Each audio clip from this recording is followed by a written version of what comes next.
OnePlus 5T photo by Amelia Holowati Krails The Verge. The OnePlus 5T and Razer phone are two fundamentally different devices, which are nonetheless united by one unfortunate downside. Both of them are going on sale this month without the latest version of Android on board. OnePlus will tell you that this issue is down to its extremely stringent testing process, while Razer offers a similar boilerplate about working as fast as possible to deliver Android Oreo. But we're now 3 months removed from Google's grand Oreo launch, timed to coincide with this summer's total eclipse, and all of these excuses are starting to ring hollow. Why do Android companies think they can ship new devices without the latest and best version of the operating system on board? The notorious fragmentation problem with Android has always been that not every device gets the latest update at the same time, and many devices get stuck on older software without ever seeing an update at all. What's changed now is that the one version behind the newest and best phenomenon is starting to infect brand new phones as well. The 5T and Razer phone are just two examples. There's also Xiaomi, which just launched its Mi Mix 2 in Spain with 2016's Android Nougat as the operating system. This is leading to a fractured Android landscape, one where you might get Android Oreo if you buy the new and shiny HTC U11 Plus, or you might get Android Nougat if you buy the OnePlus 5T, which was officially announced less than 24 hours ago. HTC U11 Plus photo by Vlad Savov. The Verge. Many people won't care to check or even know what operating system version their phone is running. But that's really part of the problem. When I'm among lay people, they speak of Android as one coherent whole. I'd switch to Android, but does it do X and Y better than the iPhone?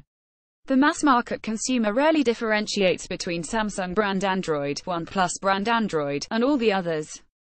And when a company like Google does a big event telling everyone that Android now has notification dots, adorning app icons, faster boot times, better power efficiency, new priority groupings for notifications, and all the other under-the-hood improvements of Oreo, those very same people expect to be able to walk into a store, pick out an Android phone, and have those exact capabilities at their fingertips.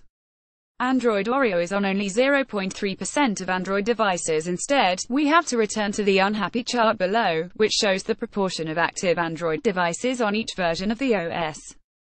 For reference, Android KitKat 13.8% was released in 2013, Lollipop 27.2% came in 2014, Marshmallow 30.9% followed in 2015, and Nougat 20.6% was last year. Android Oreo stands at 0.3% as of November 9. You don't need to compare this to the proportion of iOS devices that are up to date with iOS 11 52% at last count to know that it's not a happy picture. Data Google. For anyone innovated by seeing the latest iteration of the Android platform chart, all I can say is we'll keep talking about it so long as it remains pertinent to the experience of buying and owning an Android device. I have talked with most Android manufacturers over the past few weeks and I'm confident the update problem isn't complacency. How could it be? Razer is launching its very first phone and trying to make the best possible impression, whereas OnePlus has the fresh memory of nearly going out of business in 2015 after some poor product decisions. The Android device market is too competitive for such a simple explanation. Complexity is a far bigger problem than any apparent complacency. A partial justification for the latest actions of these companies stems from the maturity of Android itself. The differences between Oreo and Nougat are less noticeable in day-to-day use than the differences between, say, gingerbread and ice cream sandwich. To some extent, you could make the argument that the majority of people in the market for a new phone wouldn't feel the absence of the latest software anyway. Much as, for instance, numerous companies now believe we can live without a headphone jack. And since OnePlus and Razer both have to get their devices into stores and available during the holiday shopping season, their hands are somewhat tied. They have to release the best possible product they have at the optimal market timing. Photo by Amelia Holowati Krails. The Verge. Android companies aren't willing to go on the record with this, but Qualcomm also plays a role in slowing down updates. Snapdragon processors invariably grace the biggest flagship devices, and the manufacturers are reliant on Qualcomm quickly supporting the latest OS update too. Not long ago, Qualcomm's early termination of support for Snapdragon 800 and 1801 chips left a lot of people disappointed. Those were flagship processors for premium devices, but the chip maker's decision left owners of such phones without the Android Nougat update that they'd expected or been hoping for.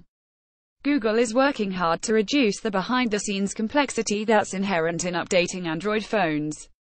The Project Treble initiative in Android Oreo is part of that, though for its effects to be felt, we're going to have to wait a couple of years until Oreo becomes a more substantial proportion of the Android market than the rounding error it presently is.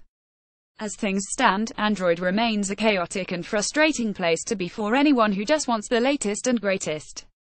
When you buy a new phone, you should be safe in the knowledge that it's better than all the preceding models. Recent times have rather eroded that expectation, as newer smartphones now lack headphone jacks, many are switching from aluminum to more fragile glass construction, and the Android software situation remains as unpredictable as it's ever been.